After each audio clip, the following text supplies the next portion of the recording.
Welcome back. ये है AI दास्तान, जहां हर कहानी एक नई दुनिया पैदा करती है। तारीख में कुछ नाम ऐसे हैं जो जहन में एक नहीं बल्कि कई मुतज़ाद तस्वीरें बनाते हैं।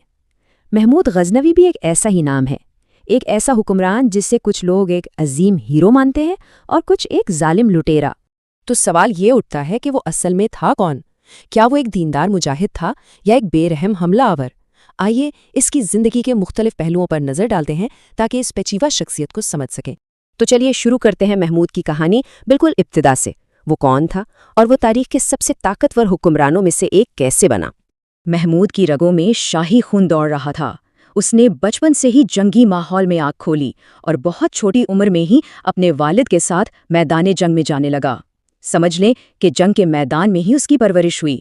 यही तरबियत आगे चलकर उसकी फतूहात की बुनियाद बनी। लेकिन बात सिर्फ तलवार की नहीं थी। महमूद एक जंगजू होने के साथ साथ एक आलिम भी था। उसने ना सिर्फ पूरा कुरान हिफ्ज़ किया बल्कि इस्लामी कानून का गहरा इल्म भी हासिल किया। यहीं से उसकी शख्सियत का वो तज़ाद शुरू होता है, यानी एक हाथ में तलवार और दूसरे में कलम।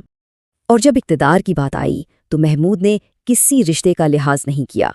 उसने अपने ही भाई को जंग में शिकस्त दी और तख्त पर कब्जा कर लिया। ये उसकी बेरहम फितरत का पहला लेकिन आखिरी नहीं मुजाहिरा था।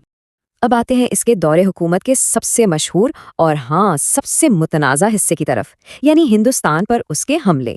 17 बार महमूद ने अपने दौरे हुकूमत में बर्रे सगीर पर 17 हमले किए। सिर्फ ये तादाद ही उसकी फ़ौजी सरगर्मियों की शिद्दत बताने के लिए काफ़ी है। महमूद की फ़ौजें एक तूफ़ान की तरह बर्रे सगीर पर छा गईं। पेशावर से लेकर मथुरा और सोमनाथ तक उसने हिंदुस्तान के सबसे अमीर और मुक़द्दस शहरों को अपने घोड़ों की टापों तले रौंद डाला। इसकी फ़ौज बहुत बड़ी थी, लेकिन हैरानकुन बात यह है कि इसमें हज़ारों हिंदू सिपाही भी शामिल थे, जिनकी कमान उनके अपने सालारों के पास होती थी, जिसे सिपाह सालारे हिंदुआन कहा जाता था। ये उस दौर की फ़ौजी साख्त के बारे में बहुत कुछ बताता है। तो आखिर इन हमलों के पीछे था क्या? मकसद क्या था? आइए इन मुतज़ाद वजूहात को देखते हैं जो तारीख में बयान की गई हैं। तो महमूद हिंदुस्तान क्यों आया?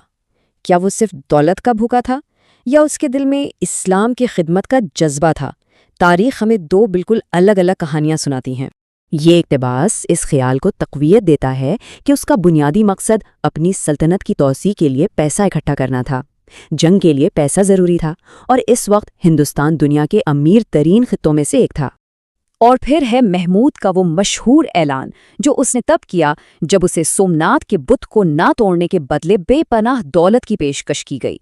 ये जुमला उसकी मजहबी शनाख्त को मजबूत करता है।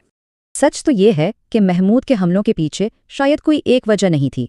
वो दौलत भी चाहता था और बुत शिकनी का सवाब भी। उसके लिए मजहब और माले गनीमत एक ही सिक्के के दो रुख थे। मथुरा की लूट मार की कहानियां तो बिल्कुल नाकाबिले यकीन हैं। जरा सोचिए, सोने और चांदी के बुतों से भरी गाड़ियों को हफ्तों तक पिघलाया जाता रहा। ये सिर्फ एक जंग नहीं थी, ये हिंदुस्तान की दौलत को गजनी मुंतकिल करने की एक मुनज़्ज़म मुहिम थी। आइए अब हिंदुस्तान में तबाही से रुख मोड़ कर देखते हैं कि उसने अपने दारुल हुकूमत में तामीर और सरपरस्ती के कैसे झंडे गाड़े। हिंदुस्तान से लूटी गई ये बेपनाह दौलत आखिर कहाँ गई? इसका जवाब हमें महमूद की शख्सियत के एक और हैरत अंगेज पहलू से मिलवाता है। जी, ये सारी दौलत जो हिंदुस्तान से लाई गई थी, उसने गजनी को उस दौर के सबसे शानदार और तरक्की याफ्ता शहरों में से एक बना दिया। और ये तारीख की सबसे बड़ी सितम ज़रीफ़ियों में से एक है। एक तरफ वो शख्स हिंदुस्तान के मंदिरों और सकाफ़ती मराकज़ को तबाह कर रहा था और दूसरी तरफ वही शख्स गजनी में इल्म और अदब के चिराग रोशन कर रहा था। अलबिरूनी और फिरदौसी जैसे सितारे इसी के दरबार में चमक रहे थे। आखिर में आइए तारीख पर इसके पेचीदा और पायदार असरात का खुलासा करते हैं।